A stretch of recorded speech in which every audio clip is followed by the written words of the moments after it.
Welcome to the Tournament Poker Edge podcast, brought to you by TournamentPokerEdge.com, the only podcast dedicated exclusively to tournament poker strategy. And now, here are your hosts, Ron Fezbuddy and Killingbird.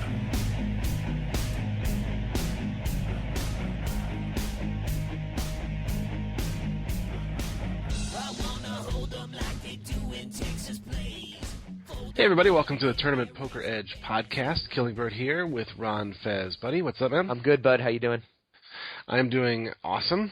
I have my eyes. I'm staring at a spreadsheet full of summer tournaments right now. Nice. I don't know if you guys actually. I don't even know where I got the link. I'll post a link to it. I guess I'll try to figure out how to do it in the forums.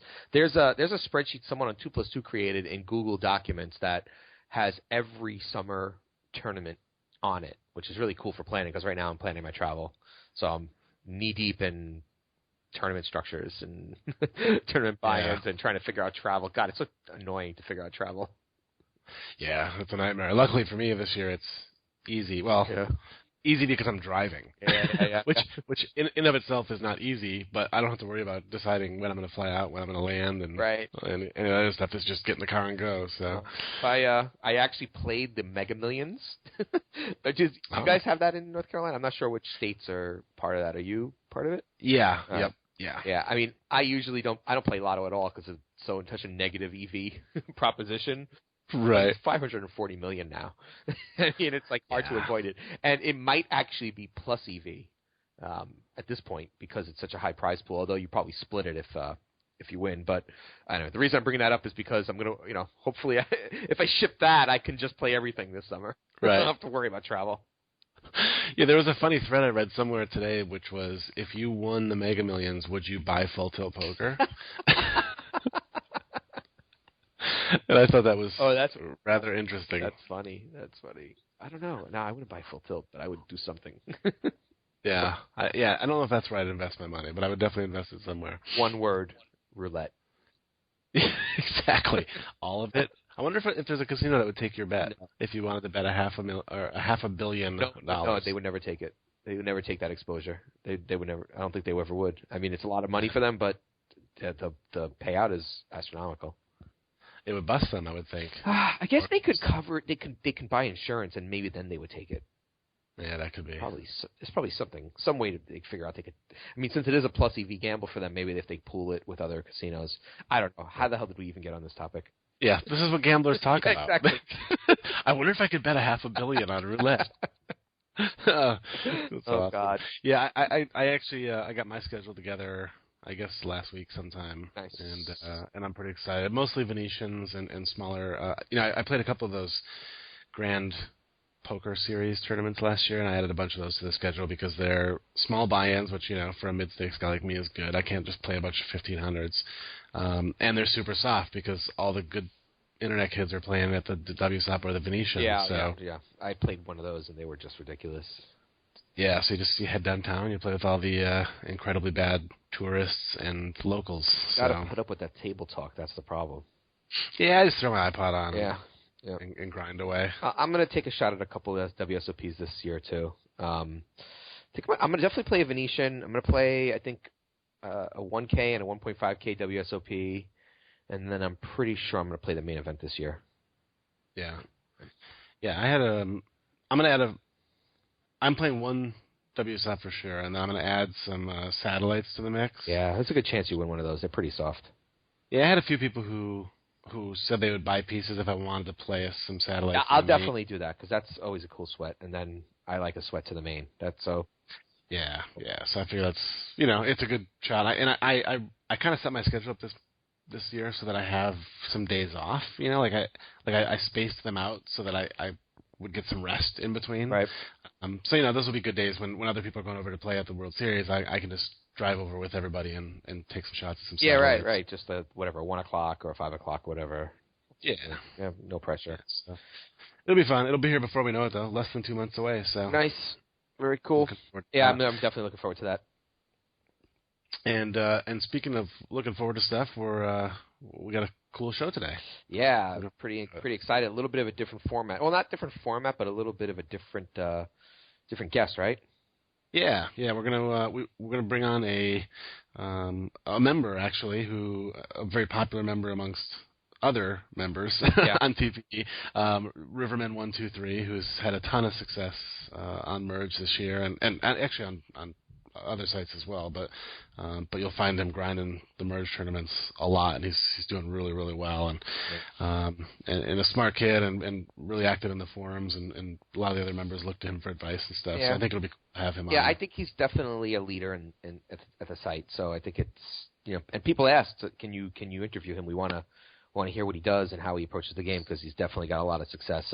So in addition to joining the podcast, we just made a mod in the forums, and we are going to be kicking off a new member spotlight series at the site, in addition to the regular pro videos, which will obviously maintain their frequency.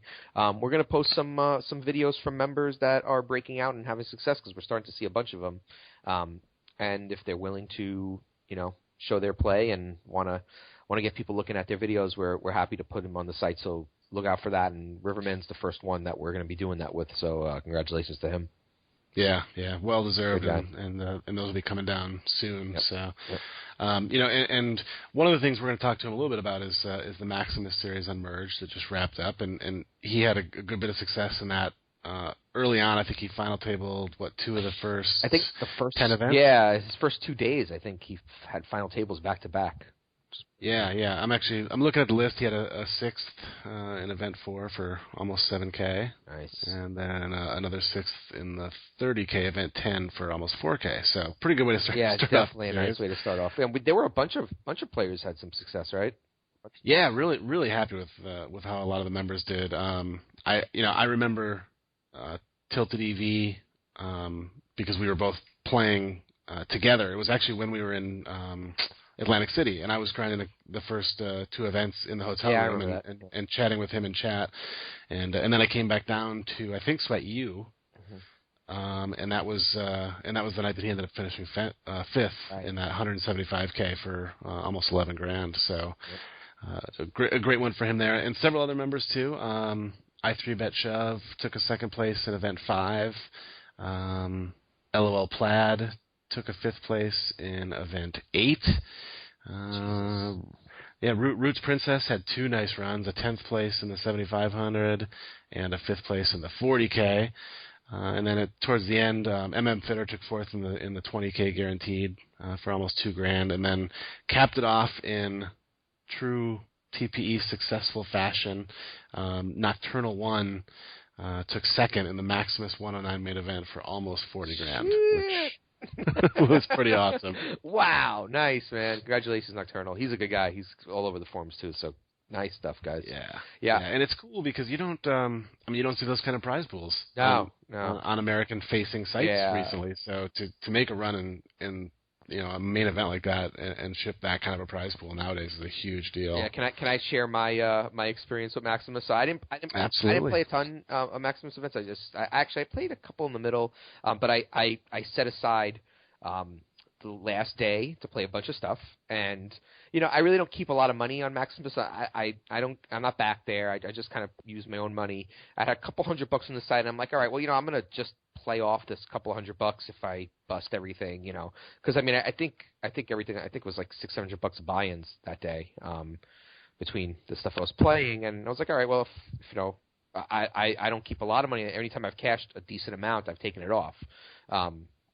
So I was just going to take a shot and recash it, redeposit if I had to. So I play a bunch of stuff, and along the side, I play a satellite to the 530 Super Stack, which was, I think, actually even the last event, because they could start after the 109. But I'm like, whatever. I got some money in. Last couple bucks, I'm going to redeposit anyway. Let me take a shot at this 530, and I'll play it if I like.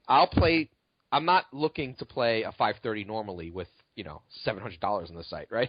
That's not good BR. But the reason why I bring this up is because you said we're not used to seeing prize pools like this, and so this is a fun Sunday, huh? Like, it was a fun Sunday, a lot of nice prize pools, and it felt like right.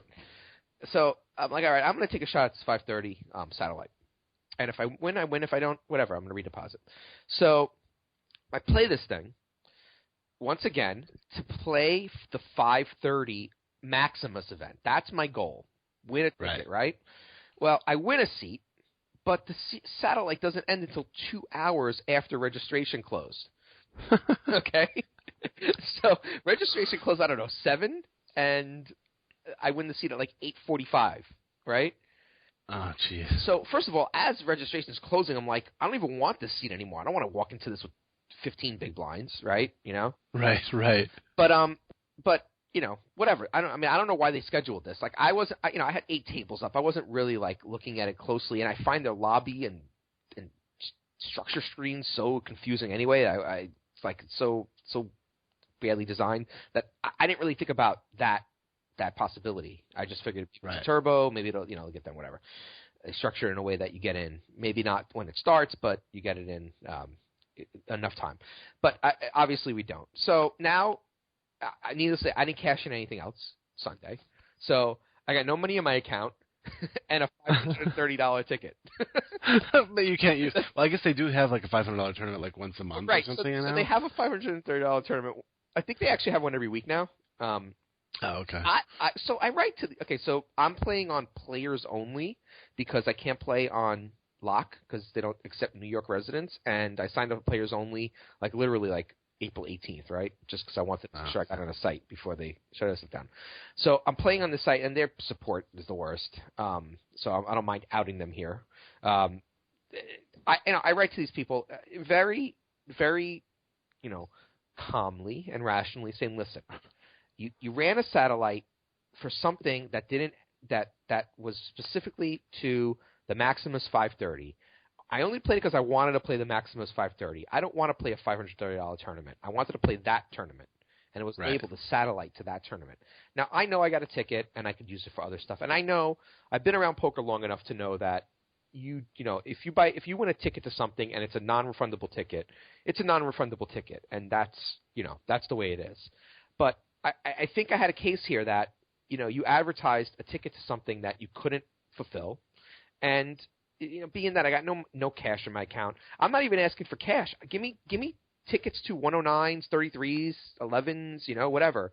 Like make it, you'll make more rake off of me, right? Like and it's not like you're not going to use it. I mean, you're going to play. They're going to give you tickets. You can't cash them out or anything. Don't give me cash. Give me tickets. I don't care. I just want to play other stuff, but they won't do it. So I'm gonna take a shot at 5:30 in the next couple of weeks and just go somewhere else because I'm definitely not going to give them my money. Well, hopefully on the next podcast you'll be saying, "Boy, am I glad they made me play that 5:30 because I shipped it." Right. I don't know. I mean, like, I understand the rules are the rules, but I think, look, we run TPE and we are very heavily focused on customer service. We understand we don't do everything right all the time, and we'll be rational about, doing things with customers. We say that all the time, and if we ever have a problem with policy or something, talk to us. We'll try to work it out. And I just feel like that's the way customer service should be, and given the situation. But I just kept getting robotic responses from people. The best one was, tickets are for specific tournaments, and you must play them. And I was like, yes, exactly, I agree. Can change this then. Well, and you got to think. I mean, I don't know how many tickets they were awarded, but there's a bunch of other people in your exact same boat, probably. Yeah. I'm actually surprised I haven't read about it anywhere else. There's probably a thread somewhere. Yeah, but now I got to go play a 5:30 full of the best players on Maximus. That's on Merge, you know what I mean? Instead of that's a good point. Instead of a Maximus, so my EV is much worse there. Yeah. Anyway, God, it's so frustrating. My whining. Should be such an easy fix, but whatever. Enough about that. So good times. But yeah, it was cool to see a bunch of TP members have a bunch of success. I didn't have much. I had a couple of deep runs, but no final tables and nothing worth recapping. So then let's go to the guy who's doing well. Let's go talk. Exactly. So yeah, let's get Rivermen123 in here. We'll take a quick break and we'll come back and we'll chat with James Rivermen123 Lambert right after this on the Tournament Poker Edge podcast.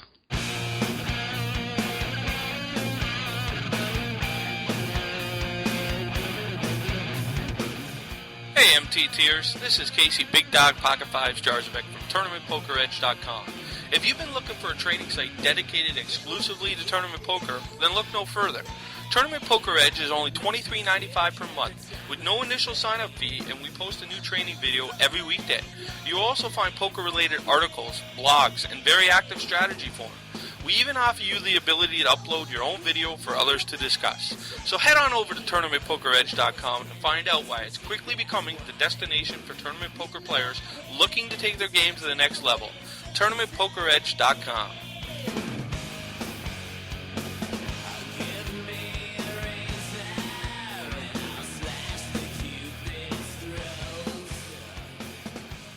Hey everybody, welcome back to the Tournament Poker Edge podcast. Time to bring in our guest for today, James Rivermen123 Lambert. Thanks for joining us, buddy. Thanks for having me. Hey, James. What's up, Hey, buddy? how's it going? Good. Thanks for joining, man. Yeah, sure. And congrats on your success.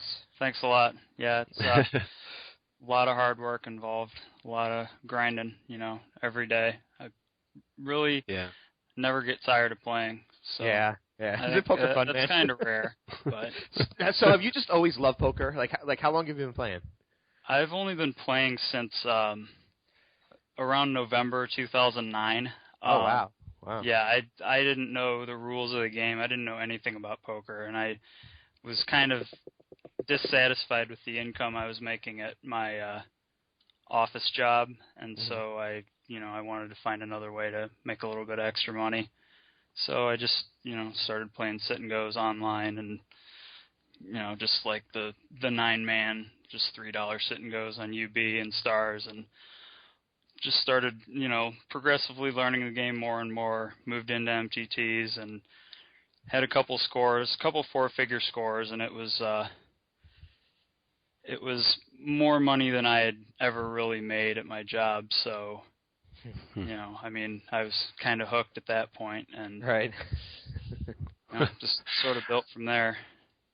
I think that's one of the reasons why a lot of our members have been kind of asking to get you on the podcast at some point, was because I think they really respect what you've accomplished as an up and coming online poker pro, and I think they also see how hard you work at it. I mean, you put in a ridiculous schedule. Can you talk a little bit about, how many hours you're putting in a week and kind of how you build that schedule? Well, it's actually pretty simple. I, get up, start playing, and don't really stop. Until you go to until you can't keep your eyes open. It's not really that simple. I eat and stuff like that, but I just play all day. And so have you do you know in advance, like, I'm playing these 40 tournaments today or whatever the number is, or do you just kind of keep regging until you don't feel like regging, and then you take a break and get some food or whatever and then go back to it, or what's your kind of mind thought with that? Well, I try to have food, ready before I start, because I don't want to get in the middle of a session and have to run to the store or anything. So usually, I take care of that. But then, I just keep regging all day pretty much. And what was it? I do sleep a reasonable amount. I don't go on whatever 3-day poker benders 30 whatever. Yeah, I don't do that, but I think obviously sleep and nutrition is really important to staying sharp, and I'm really big on that. So I try to get at least 8 hours a night, but other than that, I get up and play and just keep going. And you've been I think you've had your breakout in the last couple of months, I think, right? That's sort of like, when is your major upswing or your major success breakthroughs taking place? It's been recent. Not recent, yeah, but it has. On Merge, it kind of has. Like, for the longest time, I was having, decent success, but just kind of mediocre. I was making a lot more money on Bodog and Bovada than I was on Merge, but pretty much, pretty much calendar year 2012 is pretty much when it started, and it's just kind of gone from there. I'm probably up over, half the amount I made last year already, in the first 3 months of 2012. Yeah, and that's one of the things that I find most interesting is that you're sort of breaking through right now, in the landscape without, Full Tilt or PokerStars. You're doing it on the Merge network, which is not the easiest thing to do, given that there's not as many players, not as many tournaments. The guarantees aren't as big. So sort of the opposite of what a lot of people are probably going through right now, right? Yeah, and it's. I mean, I played on Full Tilt and Stars, for a while, but I never got to even to mid stakes really. I mean, I would settle it into a few bigger things. Like I had a couple deep runs in F-Tops tournaments, but I mean, I never really moved up, that much on Stars and Full Tilt. So really, when they went away, not a whole lot changed for me. I just started putting in more volume on the sites that were still out there, and just kept going.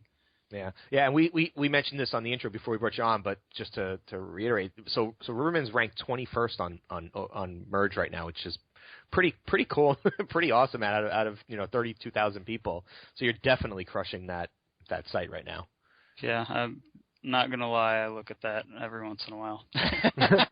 Who doesn't? I used to look at it every time I binked the tournament. I'd wait for it to refresh with the update, right? It's like, ooh, did I go from 700 to what am I going to go to? Is it 540? Right? You do the same thing, right? 360? All right. That's funny. Do you get a little fear when on the 120 days when your big score is about to leave the 120 days? Well, I mean, I don't keep track that close, but okay, well maybe I didn't either. The secret's out now. Yeah. And James, you play quite a bit on Bovada too, right? Which I don't think a lot of. I mean, I've never played a tournament on what was Bodog and now Bovada. I think Diego, I think you might have played a little bit in the past. I actually, my first bankroll cushion came from 2000 on New Year's Day 2006. I won a tournament on that, but obviously once 2007-8 when PokerStars and Full Tilt really took over, I moved to that. But I used to play on it a lot, and then I had $150 on it when Black Friday hit, and I ran through that pretty quickly, with $10 turbos, and then I just found it impossible to deposit, so I haven't been on there since. But you're on there pretty regularly, huh, James? Yeah, I am. They've actually now that the players are anonymous, it obviously it changes the game a lot, but when they made that change, they really improved their tournament schedule and tournament structures a lot. So, I mean, if you can get around the fact that, you can't build reads on people beyond what you see at the table in front of you, it's actually not a bad site to play on.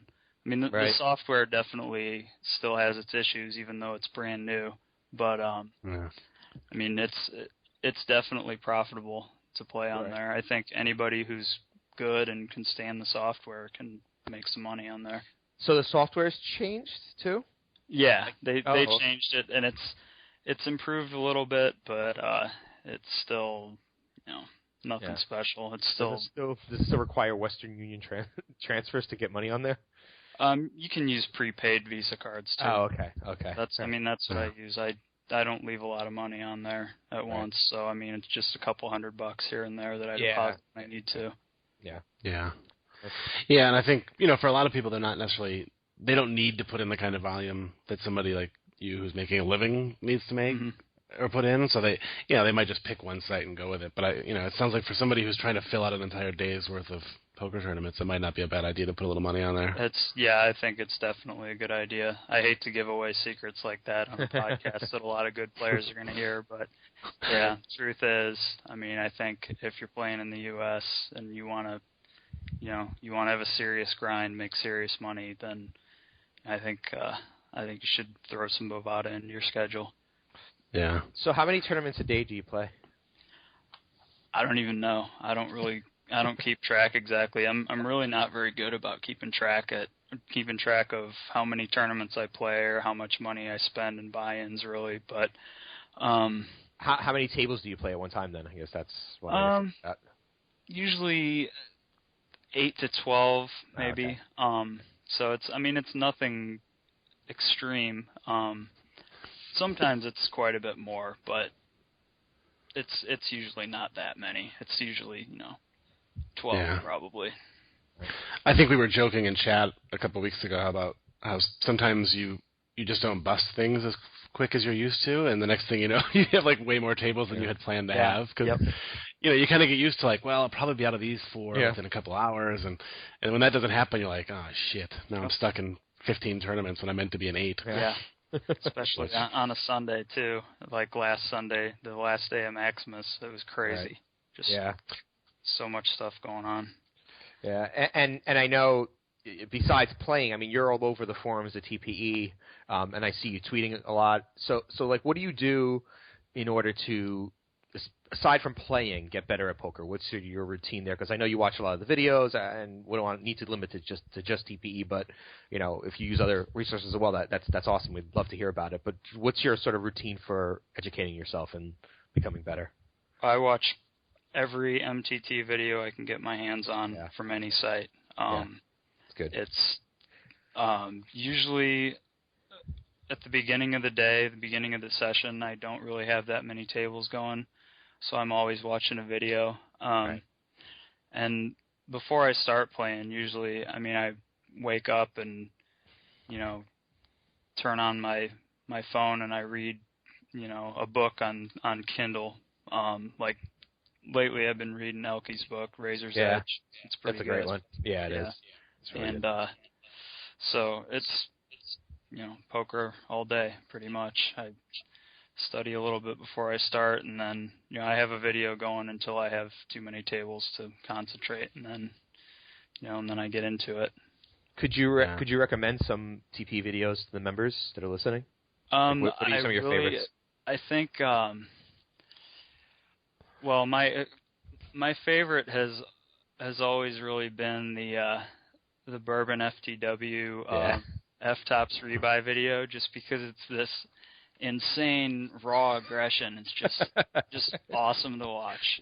He's such a nice guy. Like, I expected him to be like an ogre, like just like I expected him to like rip heads off and like growl at me because he's so aggressive. But he's like the nicest guy in the world. It's like completely out of line with what he does at the table. We got to have him on. Actually, he's a really cool guy. We should do that soon, Derek. Seems like it. So so Bourbon for the win, right? Yeah, and that style is, I mean, it's just really intriguing to me. I mean, I don't play as aggressively as he does, but someday I'd like to be able to, to think on a high enough level to pull that style off. I mean, I know I can't now, but that's why I study. That just really intrigues me to be able to do that. And then some other videos I like are the Daryl Jace 100K videos. Just awesome.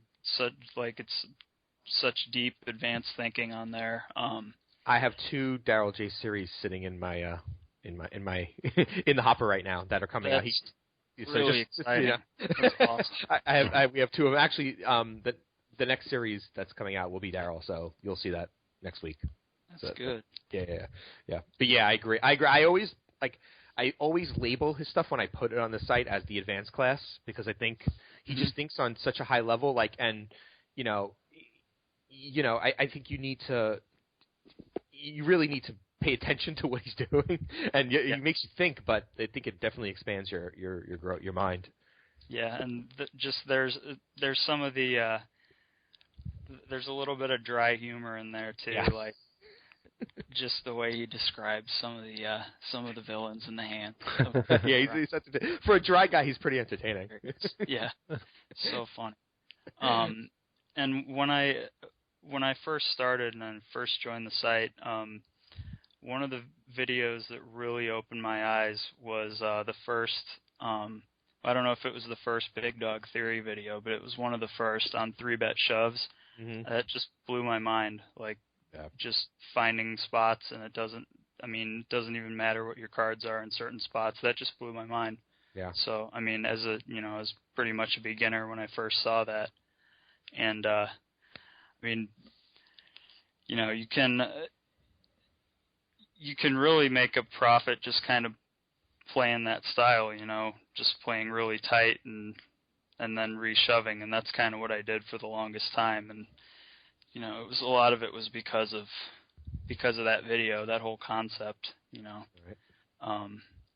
And obviously there's more to tournament poker than just the 3-bet shoves and shove ranges and all that stuff. But that's a really key thing to get a grasp of first. Yeah, so for those listening that want to watch those and not have to search through all the archives, I'll post those videos we're going to talk about hands with James in just a little while, and we'll put the hand histories up on the site, and I'll put links to those videos in the hand history page so that you don't have to dig too much, because I agree. I think those are some of the best videos we have. Yep, definitely. Yeah, good stuff. And I know you spend quite a bit of time in TP chat, and I'm assuming you chat with people outside of that too, either via Skype or AIM or whatever. Do you spend a lot of time going over hands with other people? Do you review your own hands? What's kind of your process for that? I review my hands a little bit. Just when I have a trouble hand that I'm not sure about. I mean, I'll share it with people on Skype a little bit. I don't do a whole lot of it though. Yeah. Just occasionally, and then I also I read the strategy forums and try and post as much as I can, and also another really good resource for thinking on kind of a higher level about hands is the high stakes MTT forum on 2+2. Yeah. I just lurk on there, and it's just really interesting. Just a lot of deep thinkers on there. I'm curious, how much posting do you think is image posts? Like people posting one way to get people. Yeah. Since it's a small, it's a relatively small community. The people that are posting are people at the high stakes level, are the people that are playing in the tournaments, and you're going to end up with at deep runs. How much of that do you think is actually image posts or real advice? It's an interesting thought. I think there's a lot of that, because there's a lot of egos in that community, for sure. So I think there's a whole lot of that. Yeah, it's like people posting a weird way to play Jack 6 off, right? It's like just so that when you're in a situation with them, you remember that hand that they posted, right? Yeah. I'm always curious about people who doing that, if that really happens or not. I think it's possible. Yeah, I think it is. Maybe when I read that forum, I should just be cautious and think I might get leveled here. I'm gonna start posting only image hands in our forums. But they're gonna be super nitty. Well, let me tell you, the stick it to the man videos that I have up are image videos, guys. I don't really make that many mistakes. For the record, I don't really make that many mistakes. Funny. Speaking of grinding, I know we talked a little bit about Merge earlier. The Poker Maximus series just wrapped up. I think you had a pretty good series, right? Yeah, at the beginning I did. I final tabled the first Sunday high roller, got 6th for 6,900, which is my second biggest career score. And then the next night I final tabled the 55 cubed for about 4K, I think. I finished 6th in that one too. I would have liked to actually close those out, but that's okay. Still big scores. Good way to start the series. Yeah, it was. I wish I could have built on it a little more, but I really didn't have any more scores during Maximus. But it was, at least it set me up with a role, to be able to play everything. And are you backed? Are you backed? Are you backed? No, playing your own? I'm not backed. Cool. And what did you think of that series overall? It was obviously Merge's first sort of big poker series. Were the things you can see that could definitely be improved, or do you think it was pretty good for their first shot at a series? I thought it was amazing. I thought it was really good. Yeah, I think they did a good job. I think they need to fix their rebuy issue, but yeah, my God. And that's not even a Maximus issue. That's right. Just they're really improving their schedule a lot. It seems like they've added new daily tournaments, like the that 10K $60 tournament in the morning. It's going to be a really good way to start the grind every day. Right. And I think with those kind of improvements they make, you would think that they would be able to fix the software flaw with the rebuys. But yeah. It could also be a matter of they're just going to milk it in case the DOJ shuts him down. Why invest in extra programming, but yeah. It's. I got to imagine the cost of that stuff is not very high. I have a background in software development, and nothing is as simple as it seems, right? Even the simplest changes for software require a lot of testing and there's always other factors that influence that, other dependencies on everything. But like, even with that said, the rebuy thing shouldn't take this long and shouldn't be this difficult for them to do it. Yeah, it's pretty absurd with with the amount of money that's on the line in these tournaments too. Yeah. And I would hate to get to the end of the rebuy period in like in the 75 rebuy or in 100 rebuy and get screwed. Yeah. Yeah, it's very frustrating. And I feel like I read somewhere recently that somebody said it was going to be fixed pretty soon. Like, I think for one of the other skins, like RPM or Black Chip or something, but don't quote me on that. Yeah. Because I think I've also read that before, like 6 months ago. So who knows? Yeah. You never really know what's happening. Nope, you don't. Cool. So I guess we should probably jump into a little bit of talk some hands, talk a little bit of strategy, I guess. Sounds good. Sound good? Yeah, good. Cool. So we got a few hands here from some hands that you've played, and I think some of these were actually from like the video series you posted. Right. Yeah, they all are. They all are. Okay. Yeah, right. Yeah, so we got a few things to choose from. I guess let's start off right off the bat with the first hand, which is the Ace-10 hand. Mm-hmm. Do you want to walk us through kind of the action? And, sure. And you kind of maybe give us your thoughts and your reads as we go. Mm-hmm. So this one is from the 10 rebuy. There's, I think, 3 or 4 tables left in the tournament. It's getting pretty close to the bubble. I start the hand with 50 big blinds. I have the table covered. There's only a couple reshove stacks, and I'm not really concerned about them. So I'm under the gun with Ace-10 off, and I open. I get called by a player in middle position. Yeah, MP2. And then I get flatted by a player on the button who's going to be the main villain in this hand. He starts the hand with 22 big blinds. And from a good player, if they're flatting you with that size stack, you should probably, that should probably set off alarm bells. Right. They could be slow playing a big hand, but he's running a 30-14, so he's kind of passive and kind of fishy. So I'm not really worried about him. And the other guy's got about 30 bigs when he starts the hand, and I don't really have a lot of reads on him. So they both flat. So go to the flop.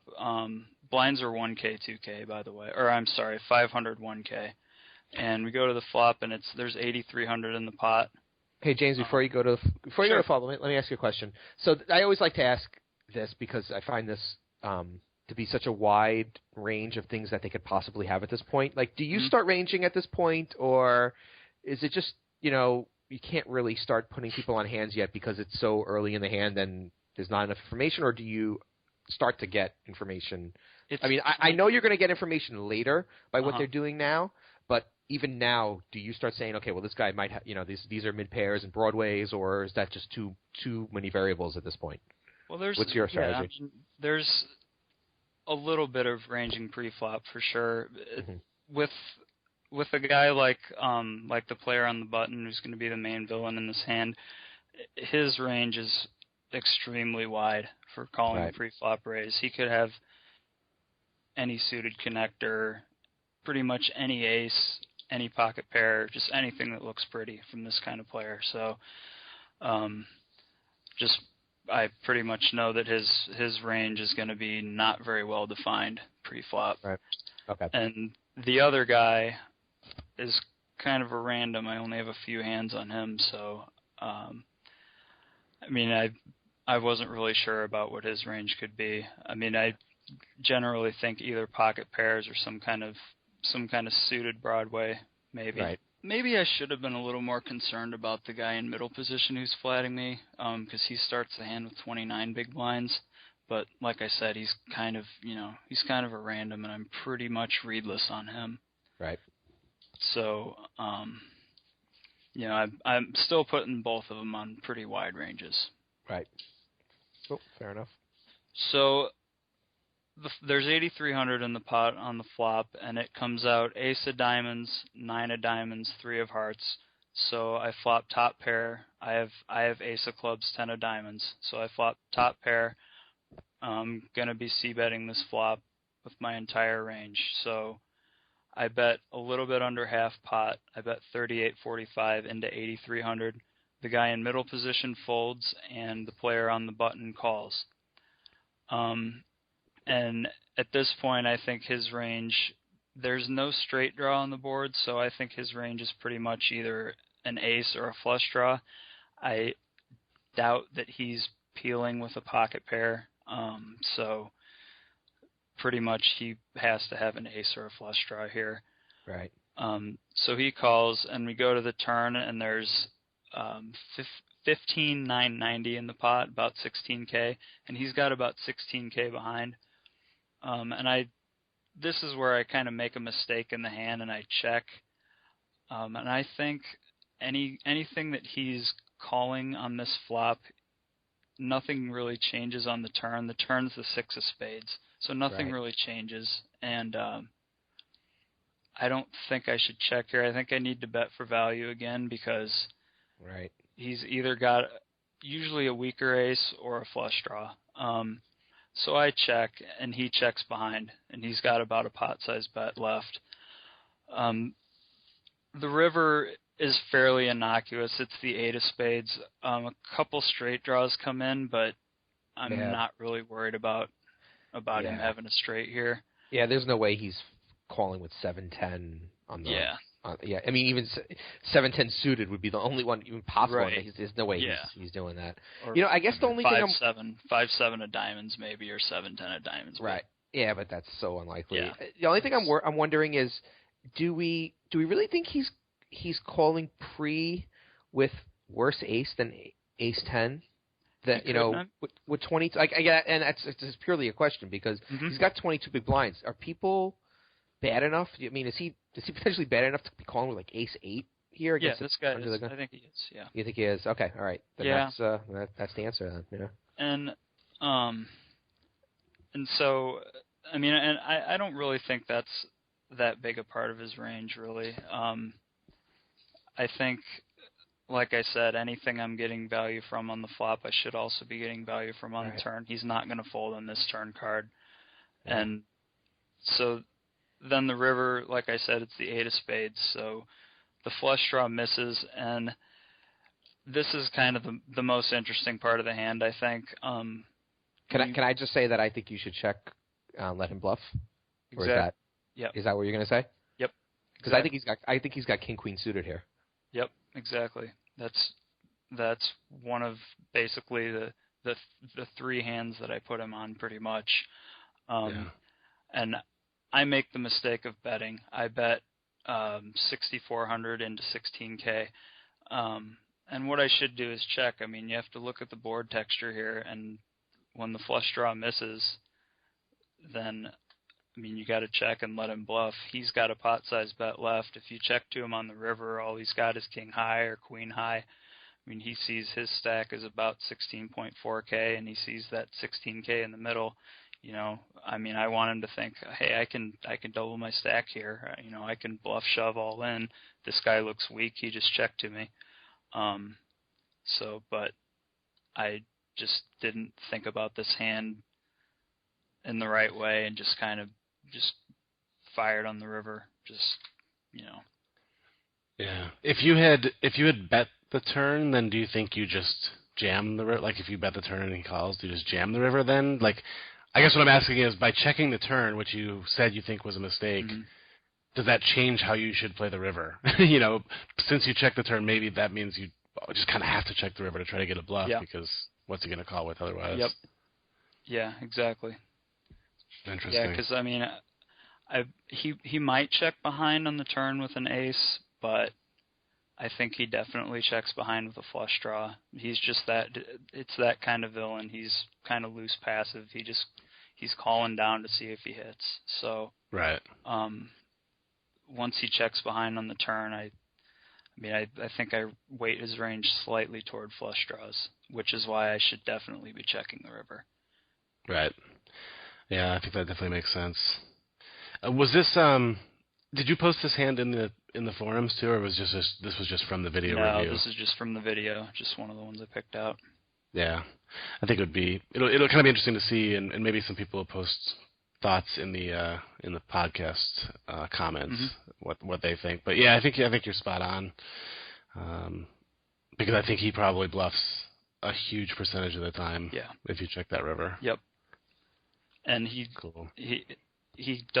can't think that he has full equity either once I bet the river. So he's not, and he's the type of player that's not going to bluff raise the river with a misdraw anyway. Right. And I'm calling him regardless. If he has me beat, he has me beat. At this stack depth, he started the hand with 22 big blinds. I can't really ever fold to him, on this board. Yeah. All right, so let's go ahead and move on to the next hand here. You want to walk us through that one? Sure.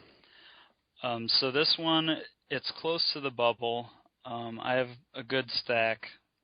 My table's playing pretty tight, so it folds to me in the hijack, and it doesn't matter what my cards are here. I happen to have 7 of diamonds, 3 of spades. So I have a hand with absolutely no flop potential or anything, but I just open to steal. I just think it's a good spot.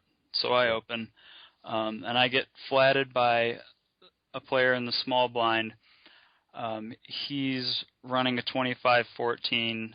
I think he's a little bit weak post-flop. He's kind of passive, but I think I'll be able to take advantage of him in position. So I guess, James, my only question is, do you have like a ridiculous image right now, or is it like, are you going to get played back at a lot here just because you've been running over the table, or are you fairly? I wouldn't say fine? I've been running over the table. I haven't shown down anything ridiculous, and okay. I think my image is average to slightly on the aggressive side, I guess, but nothing crazy. I haven't been like opening every pot and just going nuts. Gotcha. Although you can in merge bubbles. Yeah. It seems like. People will just fold and fold, and it's amazing how long it takes to bust a bubble in merge. Yeah. Merge, because people just fold their way. So yeah, I can see why you don't open.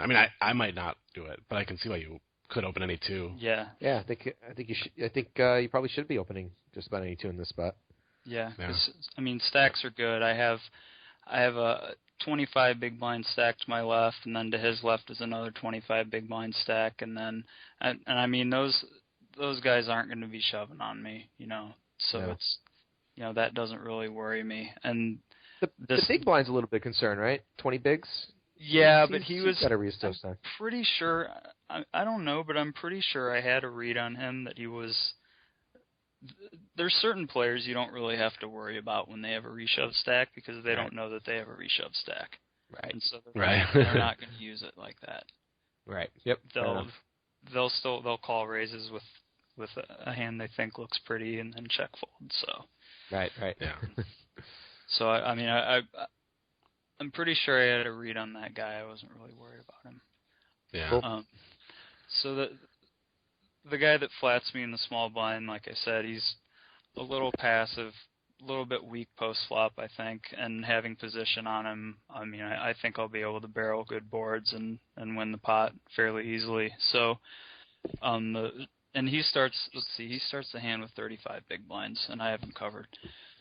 So the flop comes out, ace of diamonds, ace of clubs, 6 of diamonds, and he leads for about half pot. And it's the donk bet. It's the donk bet. A little donk lead from the blind. So obviously, like any good TPE member, I hear the voice of the big dog in my head. I don't believe that. It's so funny. That's exactly what you hear. And I think raising on this board is going to look bluffy. I think it's better just to float if I really want to rep an ace here. So I just call. And that's a really good point. That's interesting. So you want to scare him. You think by raising it's going to potentially look like either you got a flush draw or you're just trying to take away, but an ace in this spot is way more likely to just call, right? That's basically what you're getting at? Yeah. Okay. Yep. And makes good sense. Yeah, I mean, I think a raise would look kind of suspicious. I'm not really sure if I would give this guy credit for recognizing that, but I mean, either way, that's how I prefer to play it when I'm trying to plan on taking it away later. So what do you think inspires a donk lead like this? Like, I always try to understand what, like, if they don't have an ace and trying to protect against the flush draw, like what could they possibly have here doing this donk lead? Just trying to stab at it? Is that what makes up the majority of the time could just be trying to stab at it. I think he could also have a medium pair that he's trying to protect against overcards. Because he's probably competent enough to realize that if there's two aces on the board, it's not likely that I have one. And if he leads, maybe I'll just say, screw it, I fold and just move on. But so he could have a complete air ball or maybe a mid pair. Maybe he could have a 6, something like that. Yep. Yeah. And I know because I've probably been in this position before. It sucks when you get flatted when you do that. Like when there's two aces on the board and you bet, the guy just calls. You're like, shit. Now I'm out of position. I have to play this turn. Like, what did I just get myself into? And I can imagine he was hating himself. Yeah. Once he got flatted. Yep. Position is power. So. Yeah. So now, before you even go to the turn, James, like when you call here to float, what's your plan on the turn? Are you're no matter what he does, you're going to try to take it away, or for the majority of the time, unless something unique really happens, or this is always bad? I think we're just deep enough for me to be able to raise the turn if he bets, or just to bet the turn, and then if he check raises the turn, obviously I'm just folding. But I think we're just deep enough to be able to make a move here. So the turn is the deuce of spades, complete blank, and he leads at me again for about half pot, and going with my read on the flop that I don't think that he's leading with an ace, I just decide to continue with that read, I guess, and I just min raise. I just click it back, and he folds. That's it. Yeah. Nice. It's an interesting spot, too, because you would think, in his mind, he might, like, the turn might be a good place for him to go for a check raise, because, when you flat, then it gives him the perfect opportunity to go, oh, shoot, he does that, or to pretend like, oh, he has an ace, so I'm going to check now. Like, I don't know. You're putting him on a whole different level, though, I think. I think you're giving. Yeah, you're probably right. But I'm just thinking, if I'm him and I have an ace, I check that turn 100% of the time to try to check raise you.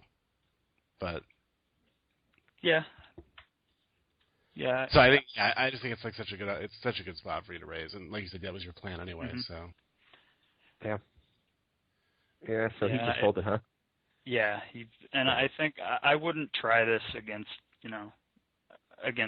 a good player, because good players aren't calling raises out of position without a pretty strong range in the first place. Yeah. So I just don't want to be I don't want to be up even in position. I'm not going to make this kind of move on a good player, I don't think. Yeah, that makes sense. And one thing that I think you said, too, that's important, you had talked about stack sizes and how you thought you were just deep enough to make this move, and I think a lot of people need to kind of make a mental note to sort of look at those stack sizes before you play a hand and develop your plan for that hand, because sometimes you'll find yourself in the middle of a hand and go, well, this is not going to work because these stacks aren't right for this maneuver, Right. And that's kind of an art, I think, because it's not easy to sit there and go, okay, I raise this much and he calls. If he bets half pot and I call, then there's this much, and it's hard to get yourself to the turn or the river thinking that far ahead. Yeah, it is. I think it's something you just have to do over and over and over again, to the point where you can just look at stacks and go, okay, this is going to work if I can make a raise on the turn and fold if he shoves or whatever. Yep. Right. Yeah, and after he bets that turn, he bets 6,300, and there's 20,200 in the pot, and he still has 30K behind, 30.9K. So he has just enough left where I can min raise and then fold if he comes back over the top. And Right. I leave, once I raise there, I still leave myself about 30 big blinds behind. So it's not a big deal if I have to fold there. How shallow? Like, what's the point there where the stacks are too shallow? How many? You said he had 30 left after he bet the turn. 28, 27, 26? When are we getting too shallow for you to? Pretty close, right around there, 25, 26, something like that. Yeah. Cool. I love it. That was a good one. I like that. I like both those points from that hand, actually. Talking about the stack sizes, but then also just sort of thinking about having a plan and acting on it. Something Big Brother talks about a lot. Yep. Got to pull the trigger. Cool. So let's move on to the last hand, and I know this one actually features a fellow TPE member, so we'll run through this one. Okay, this one is from the final table of the 4 rebuy a couple months ago. The villain in this hand is One Hit Wonder. He's Wonder on TPE, and I wasn't as familiar with his game at the time as I am now, so maybe that's why I played this hand the way I did. I'm not sure, but I've come to realize since then that he's a really strong, aggressive player, and there's no way I should have done what I did in this hand. But anyway, but you didn't know that at the time, right? So you went on. Right. Did you know he was a TP member at the time? I did. Yeah, I knew he was a TP member. I just didn't know he was as tricky as he is. Right. And actually, that last hand we talked about from the 10 rebuy, I ended up heads up against him at the end of that tournament. So coincidentally, he's featured on both of my video series. So nice. Yeah. So in this hand, we are 7-handed at the final table, and One Hit Wonder, who starts the hand with 25 big blinds, min raises under the gun. He gets flatted by the chip leader in middle position. I guess 2 to his left. Yeah, UGG2 or hijack since we're 7-handed. And it folds to me in the cutoff, and I have just about the same stack as the chip leader, basically, just like a couple hundred chips less, or a couple thousand chips less, rather. And so I decided this is a good spot for a squeeze, and it's gonna look like a bluff, and I have pocket jacks, so it's just a perfect scenario for me. So after One Hit Wonder opens and then gets flatted, I make it 44K into, we've got 16, 32, 35. Yeah, I make it just about the size of the pot, basically. When I squeeze, I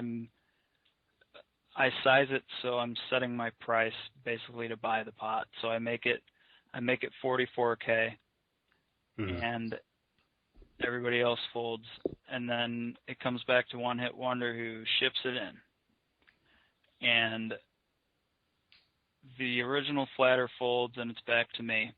And at first, I thought, there's no way I'm ever folding this hand. But then I sat there, I'm looking at my stack, still have plenty of chips if I fold here. I'll still have, let's see, how many big blinds? I'll still have like 43 big blinds left or so. So, I just decided to fold. And this is such a big mistake, because against the value range of 10s plus and ace queen, I'm only a 53 of 47 dog, but I'm getting 1.8 to 1 on the call. Right. When you say value range of 10s plus and ace queen, you mean ace queen plus, right? Including ace king? Right, yeah, 10s plus and ace queen plus. Right. Even if I call and lose, I still have 20 big blinds left. So, I mean, I think this fold is fairly disastrous. I went on to win the tournament, but it's just pretty much a disaster. And so I tank, and I fold, and one hit wonder turns over Queen 8 of diamonds. He just had to rub it in, didn't he? That went pretty hard there. And I should have thought a little bit harder about the hand, and I did think at first that it would seem like a really obvious spot to squeeze light, but then once he shipped it, I kind of got scared, and I kind of abandoned that read and said, I'm keeping this stack, I'm going to fold. Yeah, that's what I was going to ask you. Is this a mistake of reading or a mistake of nerve? It sounds like a mistake of nerve. Right? I mean, and the thing is, I was kind of enjoying having the stack I did. It was, other than one hit wonder, it was a really soft table, and I'd been playing real aggressively and getting away with a lot. So I was, enjoying having my stack so much that I just wanted to keep it, and I folded, which is, it's just a mathematical disaster, really. Yeah. Getting 1.8 to 1 to call there. There's just no way I should be folding there. Do you think that him knowing who you are probably played a role in his... Because he obviously knows you're a smart thinking player. I mean, do you think he shoves there because you're actually smart enough to maybe fold a hand like Jacks? I mean, even though in this case it ended up being a bad fold. Well, I don't think he thinks he has Jacks. I think he thinks it's a light squeeze. Exactly. Yeah. Right. Yeah, I talked to him shortly after the hand, and he was like, well, you should have thought about how obvious a squeeze spot it was. And I was like, yeah, exactly.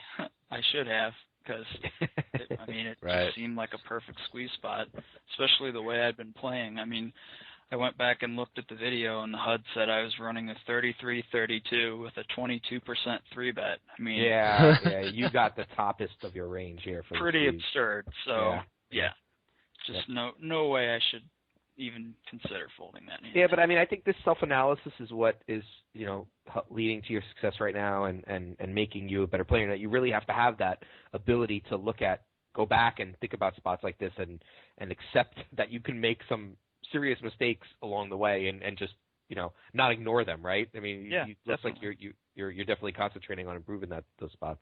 Yeah, and I take pride in that too. I try to be... Like, a lot of people are really stubborn about their game, and they don't want to hear criticism. But I mean, I really do. Me too. I agree. I'm definitely open to it. Yeah.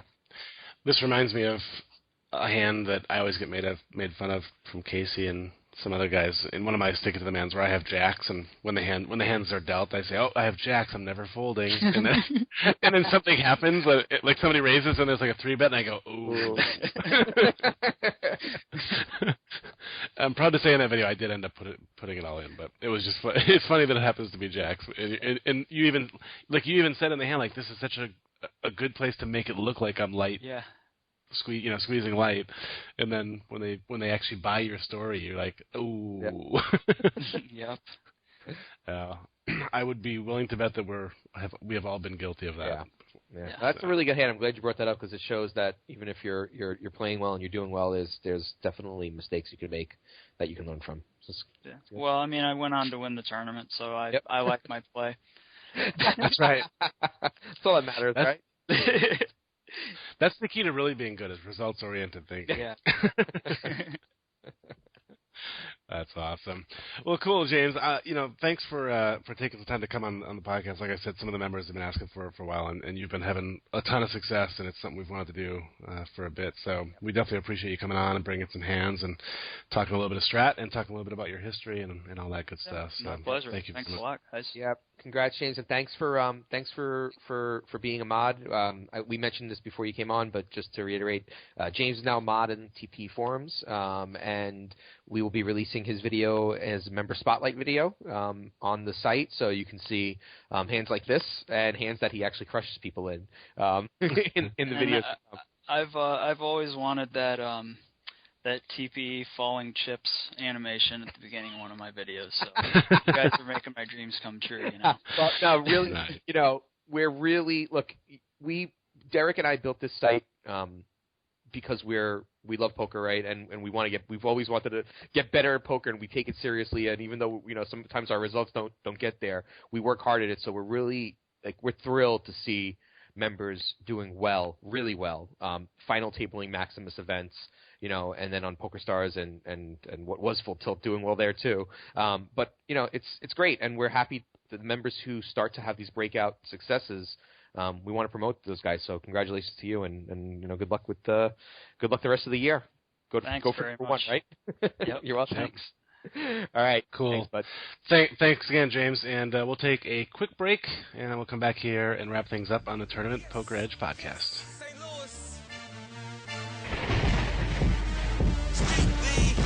Let's go. Yeah. J Nix. I'm so St. Louis. North, South, St. Louis. West. St. Louis. St. Louis. I'm so St. Louis. St. Louis. St. Louis. Let's go. St. Louis. I'm from the home of the Rams, Cardinals and the Blues. And Lil Cat stuck in 24 shoes. I'm posted on the strip, making MC Hammer money. But man, I wanna see that country Hammer money. Yes, hit the jackpot just like Chingy. We still Mississippi Spool. We gon' take it easy. Welcome back to Queens. Yes, Penelope. Real talk. St. Louis anthem. This is all the real G's. Eating in the game, task, eating in the streets, throwing up street league and all black 100 deep. And I ain't gotta talk a lot, but I try to get the prayers like the boy named You can find me riding dirty like the boy named Goo. Got me in the whirlwind from the purple black shoe. Make you pop, lock, and drop it like the homie Baby Huey.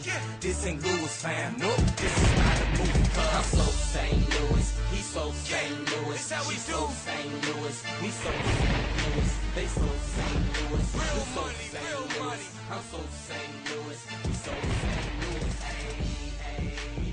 Welcome back, everybody. Thank you to James Rivermen123 Lambert for joining us. It was really nice to have him on the show. It was overdue, and I thought it was really good. Yeah, absolutely. I agree. I think he's definitely a thinking player, good representative of the site, and happy to see he's doing so well. Yeah, I think, for me, I feel re-motivated to grind again. Yeah. Like hearing him talk about, I just get up and I start playing and I don't stop. Yeah. I miss those days. Yeah, I know. Well, I mean, I like the way he. Yeah, I think one of the biggest things I took away from there is, the ability to self-analyze and take some criticism, give yourself some criticism. Really, really important. And I think from a playing perspective, he's always ranging people. That's one of the things I've learned from Danny and 13. Just specifically because every time I talk about hands with him, he's like, well, what range do you put this guy on, right? Right. And seems like James does that as well, which is, I think, a very important habit to get into. Yeah. Yeah. Yeah, I follow him on Twitter, and as you said, and when we were talking to him, he's pretty active on there, and he's pretty good about posting hands and being critical. Like he'll say, I messed this up, or I really screw this hand up, or whatever. Like you can tell, and we talk about this with our Stick It to the Man series all the time. Like you got to be willing to take that kind of criticism, and he definitely seems to have no problem with it. Yeah. So speaking of Stick It to the Man, let's talk about what's going on at TP this week. Yes. So you are getting raked over the coals by Cougars and Danny N13. I'm getting beat up. That's okay. Fortunately, I definitely know that I play a lot better in the later stages of this tournament. I got to tell you, I was 5 tabling, and man, I'm out of practice. I used to play 8, 12 tables, and it's not as you know what it is? 5 tables is fine. It's 5 tables and recording gets a little tough. Right. I think I just didn't understand stack sizes at certain points, and I just kind of played some hands automatically because I was focusing on talking about hands at other spots. But you know what? That's no excuse. I definitely made some mistakes, and I'm definitely learning. And it's funny. Danny IM'd me after they finished one of the parts. And he's like, "You got to play more because you're making leaks." He's like, "You're making rusty mistakes, and game flow, sort of not being as aware of the stack as you should be." And I think he's right. I think that's probably. But on merge, it is what it is, right? So I'm just gonna I have to keep plugging away at it. But it's great education for me. You know what's cool, and this kind of goes to a few different points. One is how happy I am to have Danny on board, but the other is kind of the point you were just making about how you just have to keep playing and adapting your game, because while a lot of people are sitting out in America right now, everybody else is getting better. Yeah. You know? But to that point, you mentioned Danny had hit you up, and I was chatting with him about some WSOP stuff the other day. He goes, by the way, if you ever want me to do a Stick It to the Man your video, let me know, because I think it would be really helpful to you. You know, like I'd really like to help you find the leaks in your game. Yeah. And that's pretty cool. Yeah, you know? It is. You know what? Here's a good example of exactly what you said. In this series, they make fun of me because I bet half pot a lot. I know I see bet half pot, right? And I remember when you used to see bet 2/3 pot, right? You remember? I mean, and that wasn't that long ago. And when we lost poker from PokerStars at Full Tilt, half pot was pretty standard c-bet size. And you could tell that I'm not a grinder every day right now, because I'm betting half pot, where people have moved beyond that. People are doing third pot now. Mm-hmm. And it's just that's what keeping up with. That's why that's why it's important to keep up, because that's where it's moved to. And it to the point where the people who are playing Danny's, a regular on PokerStars, and half pot is like, that guy is not with today's game, is what it signals to them, and that just a year ago was the norm. Right. So it's true. It's absolutely keeping up with today's game is important. That shows what happened to a lot of us when we could. Yeah. I have to force myself to keep playing. I've been putting in sessions here and there, but it's really hard to find the time, and but I need to get back to it, and I'm going to try to take Danny up on that opportunity, even if he doesn't do it officially for a video. I'm just going to send him my hand this way and say, rip this apart for me.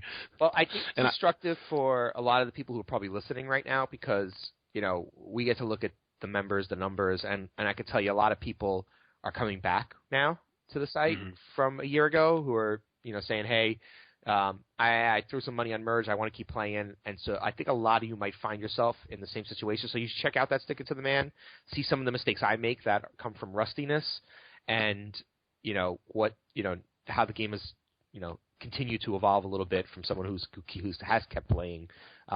And I think if a lot of you find yourself in that same boat, so it's a good video for those of you who are in that spot.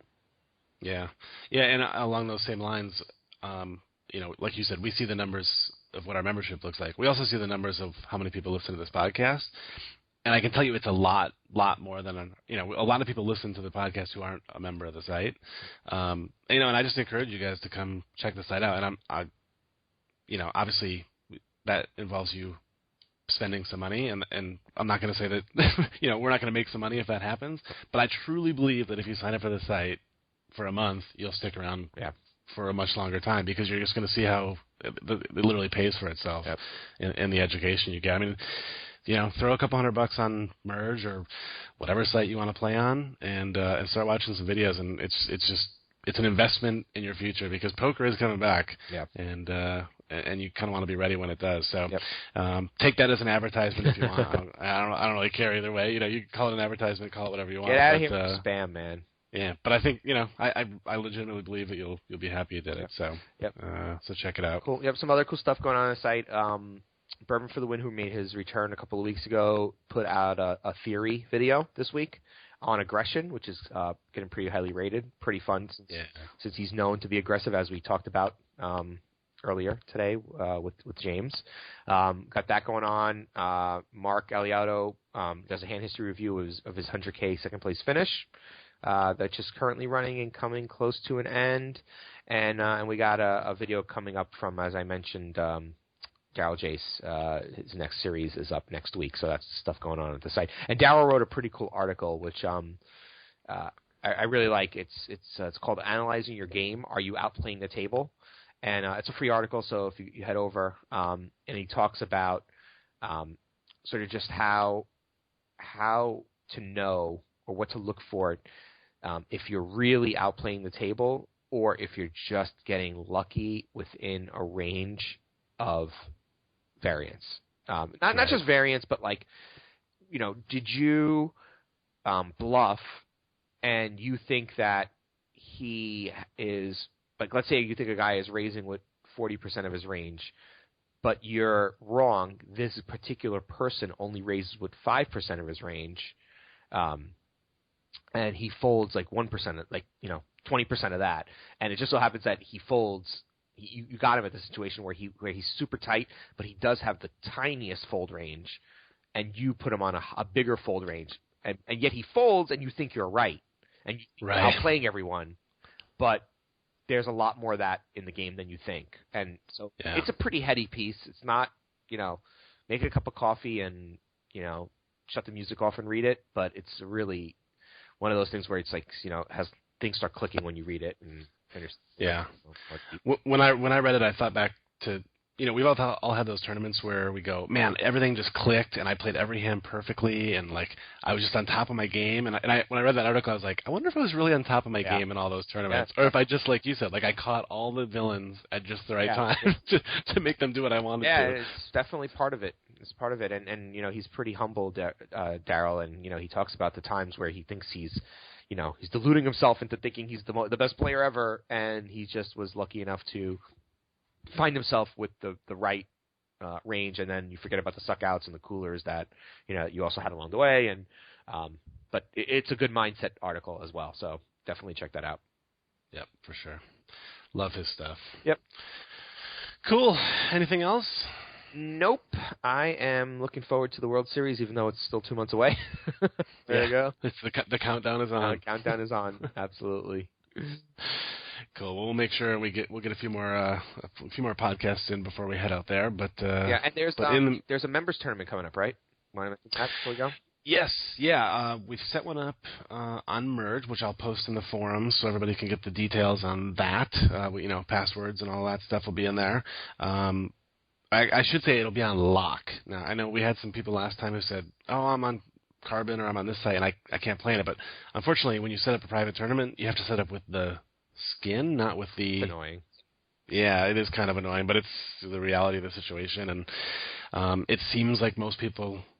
well, I shouldn't say most. A larger percentage of our members are playing on lock than some other sites. So and we have an in there, and it's not like PokerStars where you can just set up your own private tournament anytime you want. You have to go to somebody and get it done. We obviously have it in there, so we got that set up. And then we'll also be setting one up on PokerStars for those of you who are still fortunate enough to get to play on there. We'll get that set up and get some of the guys, Danny and Casey and the guys who can still play on that site. We'll play on that with you guys. So we'll have a couple of those surrounding our 2-year anniversary, which is coming up in like 2 weeks. Yep. Looking forward to it. Hard to believe it's been 2 years. 2 years. Pretty cool. Yeah. So we'll talk more about the 2 years that has been on the next podcast, probably. Yeah, good idea. We'll give you some best of stuff, I think. We'll find some good stuff.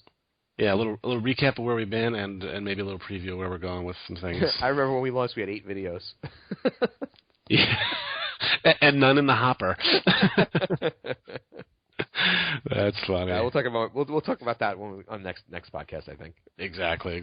Cool. So yeah, thanks again to James for stopping in. Hope you guys enjoyed hearing from him. I know we did. And we'll see you guys all next time. See ya. Bye-bye.